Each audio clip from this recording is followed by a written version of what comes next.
തിരുനാവായ പഞ്ചായത്തിലെ 8ാം വാർഡിലെ ഉപതെരഞ്ഞെടുപ്പ് ഫെബ്രുവരി 24-ന് നടക്കും. കൊട്ടിക്കലാശം കഴിഞ്ഞതോടെ നിശബ്ദ പ്രചാരണത്തിലാണ് മുന്നണികൾ.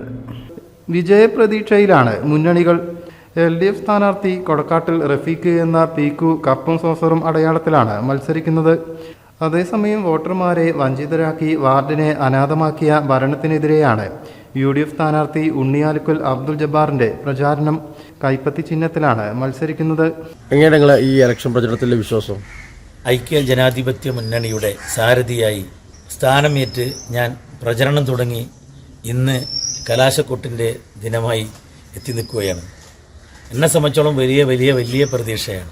ഓരോ 8ാം വാർഡിലെ ഓരോ വോട്ടർമാരും എനിക്ക് വലിയ പിന്തുണയാണ് എന്നിൽ അർപ്പിച്ചിട്ടുള്ളത്, പറഞ്ഞിട്ടുള്ളത്.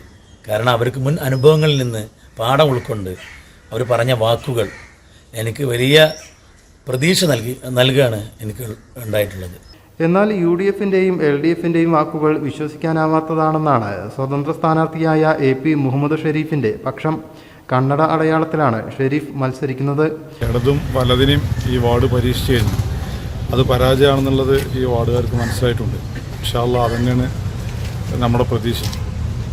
ഇപ്രാവശ്യം എന്തായാലും ഒരു വിജയം മാത്രമാണ് നമ്മുടെ ലക്ഷ്യം. ഇൻഷാ അല്ലാഹ് UDF LDFന്റെ പൊള്ളത്തരങ്ങൾ ഈ 8ാം വാർഡിലെ ജനത തിരിച്ചറിഞ്ഞു കഴിഞ്ഞിട്ടുണ്ട്. അത് ഞങ്ങൾക്ക് ഫീൽഡിൽ ആളുകളെ സമീപിക്കുമ്പോൾ, വീടുകൾ കയറുമ്പോൾ അത് മനസ്സിലാകുന്നു.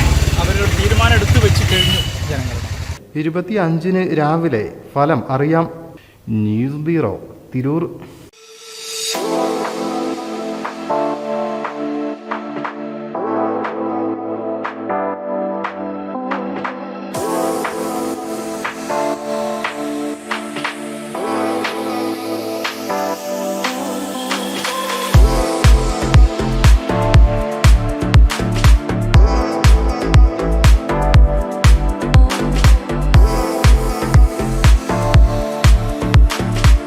ക്ലാരസ് designer jewellery, Calicut road, Perinthalmanna.